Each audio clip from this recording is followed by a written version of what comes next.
Chers amis,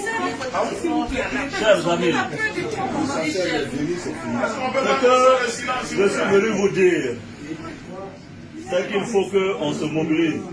Je sais que parmi vous, certains quelquefois disent « Ah, mais le leader a dit que Ouattara ne sera plus président. Le leader a dit qu'il n'y aura pas d'élection. Mais s'il y a élection, ça va être la honte pour nous. » Bon, quand moi j'ai dit qu'il n'y a pas d'élection là, quand j'ai dit qu'il n'y a pas d'élection le 31, pourquoi vous êtes inquiets?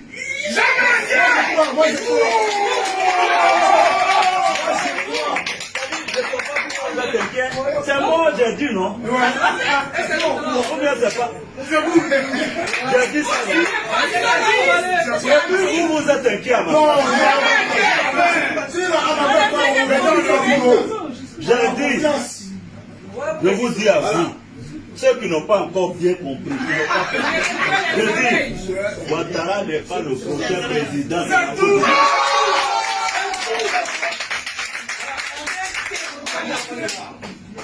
Je vous dis, il n'est pas le prochain président. Donc, vous, ce que vous devez faire, il faut mobiliser les populations sur le terrain. Bon, quelqu'un m'a dit, oui, mais Guillaume, même s'il y a 2 personnes qui votent, Ouattara va s'autoproclamer. J'ai dit, mais s'il s'autoproclame, on ne va pas le reconnaître comme président. C'est tout. Il sera président de ces 2 personnes-là, mais pas le président de la Côte d'Ivoire. Parce que nous, opposition, nous allons nous organiser avec les Nations Unies et tout le monde pour enclencher un processus électoral démocratique, transparent, inclusif, qui permettra au peuple seul souverain de Côte d'Ivoire de choisir le président qu'il faut à la Côte d'Ivoire. Moi, je vous dis une chose. Les gens, j'entends certaines personnes, ah oui, Guillaume, non. Moi là, ça dit que moi là, je ne me bats pas forcément pour que, dès qu'Alassane tombe et je suis président, c'est pas ça qui m'intéresse. Je ne suis pas un omnibulé du pouvoir. Je n'ai aucune obsession. Je me bats pour que la Côte d'Ivoire... Si c'est le pouvoir que je voulais, Alassane n'aurait jamais été président de la République de France. Le jour où on a arrêté Gbagbo, aussi bien Gbagbo, Bédié, ils étaient sous ma sécurité. J'aurais pu prendre le pouvoir. Ce n'est pas ça qui m'intéresse. Ce n'est pas ça qui m'intéresse. Je vous le dis, ce n'est pas ça qui m'intéresse. Moi là, ceux qui me connaissent et qui m'ont connu à l'université, je suis contre les présidences à vie, ce n'est pas aujourd'hui. Quand j'étais à l'université, demandez à Laurent Gbagbo, j'ai fait mon premier mandat à la tête de la FESI. Quand il m'a demandé de faire un second mandat, j'ai dit non. Je suis parti. Et dans ma vie, il y a mes moments de démission que j'assume. Et c'est pourquoi Ouattara, il ne me connaissait pas. C'est pourquoi il pensait que petit poste de président de l'Assemblée, là, il allait me prendre, me traîner comme un caniche, comme les autres. J'ai dit non, je suis parti. Et j'ai assumé. Je l'ai entendu dire qu'il va me donner la prison à perpétuité. J'ai lu ça ce matin. Vraiment, je ne sais pas si... Bon, je n'ai pas utilisé de mots, après on a dit Guillaume Soro utilise des mots. Bon, je ne sais pas si c'est la sénilité.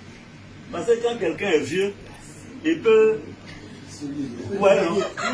Voilà. Sinon, comme Alassane n'est jamais allé en prison, c'est pas dans sa bouche là. Prison là, c'est facile. Mais Dieu inscrit dans le destin de chacun. J'espère que Dieu inscrit dans son destin prison. Il va aller s'asseoir là-bas, il va voir ce que c'est. Donc, moi je vous dis, il faut qu'on se mobilise sur le terrain. Alassane là, pour moi, c'est fini. Maintenant, il faut que les Ivoiriens ne se trompent pas de combat. Parce que Alassane a voulu faire en sorte que toutes les autres régions de la Côte d'Ivoire s'unissent contre le Nord. Le Nord n'est pas votre ennemi. Moi, je suis du Nord. Et on dit, ah oui, les Djoulas, ce n'est pas les Djoulas qui tuent, c'est Alassane et son RIDP. Il faudra que quand Alassane parte là, on fasse la réconciliation entre nous. Qu'il n'y ait pas de nord, de sud, d'est, d'ouest, sans qu'il y ait le peuple de Côte d'Ivoire. Parce que Alassane, il fait ça là, vous savez pourquoi? Pour dire à la France et aux Nations Unies, je suis le seul à même de garantir la stabilité de la Côte d'Ivoire. Si je ne suis pas là, les ethnies vont s'entretuer. C'est ce qu'il veut leur faire passer comme message. Donc ne nous trompons pas. Ne l'aidons pas dans son combat. Ne l'aidons pas dans son combat. Nous, on doit montrer que le seul problème de la Côte d'Ivoire, c'est Alassane Ouattara. Tant qu'il sera en Côte d'Ivoire, il n'y aura pas de paix, encore moins de stabilité en Côte d'Ivoire. Ça, il faut qu'on le dise, mais il faut que les gens le comprennent. Il faut que l'Occident le comprenne. Il faut que les Nations Unies comprennent. Tant que Alassane est en Côte d'Ivoire, là, il n'y aura pas de paix. Voilà. Et donc, je vois, on dit Guillaume est allé à Dabou, machin, etc. Moi, j'ai besoin d'aller à Dabou. J'ai besoin d'aller à Dabou. Pour dire aux gens qu'on est en train de vous tuer, défendez-vous. Président, sans vous couper, toutes les populations de Dabou vous transmettent leurs affections. Voilà. Donc, ils veulent distraire les gens. Ne vous laissez pas distraire. Alassane pensait que j'allais aller dans le sens de coup d'État. Et puis il allait dire au blanc, ah oui, je vous ai dit, ce monsieur-là, c'est un putschiste éternel. Je ne suis pas allé dans ce sens-là, je l'ai dribblé. Je suis allé sur le droit où il ne m'attendait pas. Je l'ai battu de façon cinglante à 2 reprises. Je suis allé au plan de la diplomatie. Aujourd'hui, lui, il est président. Moi, je suis chômeur. Mais la CEDEAO, là, on a divisé les présidents. J'ai pour moi dedans.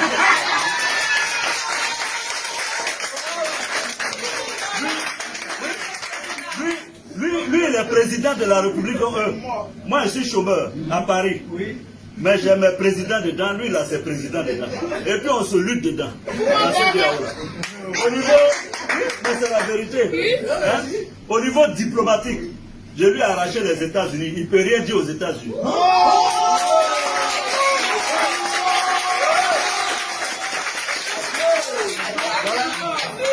Voilà. Donc, ici à Paris, on s'est battu, on s'est saisi. Moi j'ai pris Macron. À Paris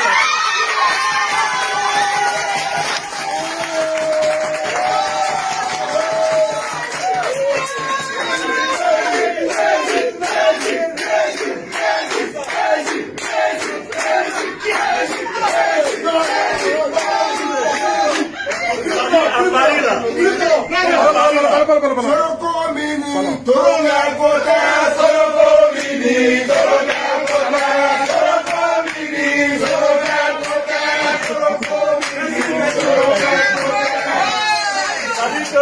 À Paris ici là, on s'est nyaga. Moi j'ai pris Macron, lui il a pris le Drian.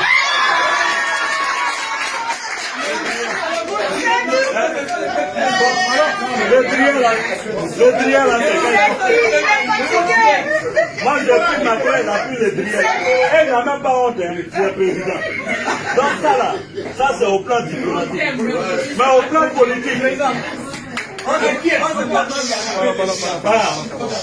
Or, au plan politique, parce qu'il croyait, il racontait à tout le monde, elle a été pérennifiée, j'ai tous les partis, j'ai Afingessa, j'ai tel ici.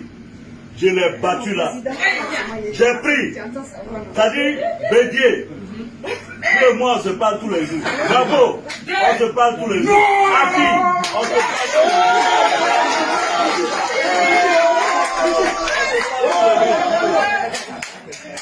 Donc, au niveau politique, on a battu. Toute l'opposition est unie. Toute l'opposition est ensemble. Il ne reste que lui-même. Et puis qui? Avec lui-même. Le Kagame. Le président de Kagame, c'est lui-même. Pardon. Donc, chers amis, Donc, chers amis, Dibona, qui je te vous demande, Dibona, chers amis, je suis donc venu vous dire, n'ayez aucun doute, n'ayez aucune crainte. Je suis là. Et je suis là, quelquefois je me tais, parce que j'ai mes aînés. C'est eux qui doivent être au devant et honorés. Mais sachez que jamais je ne lâcherai. Alassane m'a déclaré la guerre. Il dit, il va me mettre la perpétuité. Dites-lui que j'ai entendu. Le peuple sénégalais a entendu. Le peuple de Côte d'Ivoire a entendu. Les peuples africains ont entendu. Voilà quelqu'un qui n'est même pas encore élu président, qui menace les gens. C'est quel genre comme ça? C'est-à-dire que même, tu n'es même pas encore élu. D'ordinaire, on s'attend à ce que tu blagues les gens pour les séduire. Tu dis, si je suis élu, Bédier va aller en prison. C'est toi-même qui vas aller en prison. Non, il s'amuse. Parce que moi, j'ai pitié pour Ouattara. Il ne se rend même pas compte. J'ai pitié pour lui. Parce qu'il a tellement remonté les Ivoiriens. Si moi, Guillaume Soro, qui a été en dévotion pour Ouattara, je suis en mesure de parler comme ça, et les autres. Il ne se rend même pas compte. Et personne n'est là pour lui dire, président, fais attention, quand on est chef d'État, tout n'est pas permis. Chers amis, je vous remercie.